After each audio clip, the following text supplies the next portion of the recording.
তোমার জন্য হাসিনা এখন দাঁড়ে দাঁড়ে ঘুরতে হচ্ছে, তোমার জন্য এখন ভিক্ষা করতে হচ্ছে, তোমার জন্য কোনো স্থান পাই না, তোমার জন্য দেশ বিদেশ ঘুরতে হচ্ছে।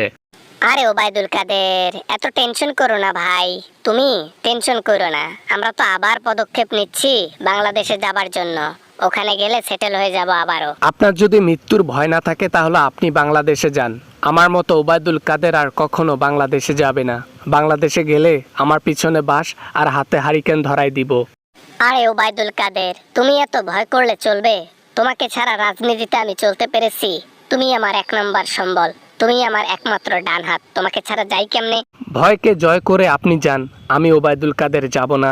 আমি ওবায়দুল কাদের বিদেশের মাটিতে ছদ্মবেশে ঘুরে বেড়াবো, তারপরও ওই বাংলাদেশে যাব না, গেলেই আমার মৃত্যু। তুমি যদি এমন করে বলো ওবায়দুল কাদের, তাহলে আমি কার ভরসায় যাব বলো তো ভাই? তোমাকে ছাড়া আমি রাজনীতির কোনো পথ চলেছি? তোমার জ্ঞান আমার অত্যন্ত জরুরি। জনগণকে গুলি করার সময় আমাকে বলা হয় নাই, জনগণের উপর আক্রমণ করার সময় আমাকে বলা হয় নাই, তাহলে এখন কেন আমার জ্ঞানের প্রয়োজন হচ্ছে? আমার জ্ঞান ছাড়াই তুমি চলে যাও। তখন তো নিজেকে ভুলে গিয়েছিলাম যে আমি মানুষ। তখন ক্ষমতা আর টাকার লোভে একেবারে আমি ভুলে গিয়েছিলাম আমি মানুষ। তাই তো এত বড় অন্যায় কাজগুলো করেছি। এতগুলো অন্যায় কাজ তুমি করেছো, এতগুলো কাজ করার পরেও আমাকে একটাবারও বলা উচিত মনে হয় নাই। ইভেন তুমি একলা একলা প্লেনে করে দিল্লিতে গেলে আমাকে নাও নাই। ভাই তুমি ভিডিও ফুটেজ দেখছো না? দেখছো না কিভাবে আমি পালিয়ে গেছি? দেখছো না আমি কিভাবে কাপধাপ করে গিয়েছি? শুধু রেহেনাকে সঙ্গে নিচ্ছি, আর কাউকে নেই নেই। তুমি তো জানো। আমি ওবায়দুল কাদের জানি যে তুমি আমাকে সঙ্গে নিবা, কিন্তু আমার এটা ভুল ধারণা ছিল। তুমি আমাকেই পেছনে বাস দিয়ে হাতে হারিকেন ধরাই দিয়ে তুমি দিল্লিতে চলে গেছো হাসিনা। আজকাল আমি তোমাকে কখনোই বাদ দিতে চাই না। আজকাল তোমাকে ছাড়া আমার পথ চলা অশূন্য হয়ে গেছে। তোমাকে ছাড়া রাজনীতির আর একটা কদমও আমি ফেলতে পারবো না। ওবায়দুল কাদের, বোঝার চেষ্টা করো।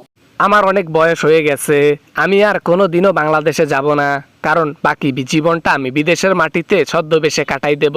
তোমার সাথে পথ চলা মানে আমার অবিরাম মৃত্যু। তাই তোমাকে একা একা বাংলাদেশে গিয়ে পদবি নিতে হবে। পদবি নেওয়ার পর আমাকে ফোন দিতে হবে, তারপর আমি একটু ভেবে দেখবো যে বাংলাদেশে যাব নাকি যাব না। ও মানে আমি ফিল্ড তৈরি করে দেব, আর সেই ফিল্ডে এসে তুমি রাজত্ব করবা? দরকার নাই ভাই ওবায়দুল কাদের, তুমি যেখানে আছো সেখানে থাকো। তোমার জায়গায় অন্য কাউকে বসাবো আমি। আলহামদুলিল্লাহ, ইয়ারহামুকাল্লাহ, আমার জায়গায় অন্য কাউকে বসান, আমি অনেক বেশি খুশি হয়ে গেলাম। কখনো আমাকে ডাক দেবেন না, আমি চাই না আপনার সাথে আর যেতে। ঠিক আছে ঠিক আছে, তোমার পদবিতে অন্য কাউকে বসাই দেব, আর তাকে হাজার হাজার কোটি টাকা ইনকাম করার সুযোগ করে দেব। তোমার মতো কাউয়া কাদেরের আমার দরকার নেই, অযোগ্য নেতা গেতা। এই অযোগ্য কাউয়া কাদেরের চ্যাট এতদিন ভালো লাগতো, আর এখন ভালো লাগে না জন্য তুমি আমাকে কাউয়া কাদের বলে ধিক্কার দিচ্ছ। তাই বলি কি, তুমি পিছন মারা খাও, একলা একলা আমি খাবো না। ইদানিং শোনা যাচ্ছে তুমি নাকি মোদির বেডও গরম করো, তাহলে করো গিয়ে, আমাকে কেন ডাকো? আবা আবা না মানে এই ওবায়দুল কাদের,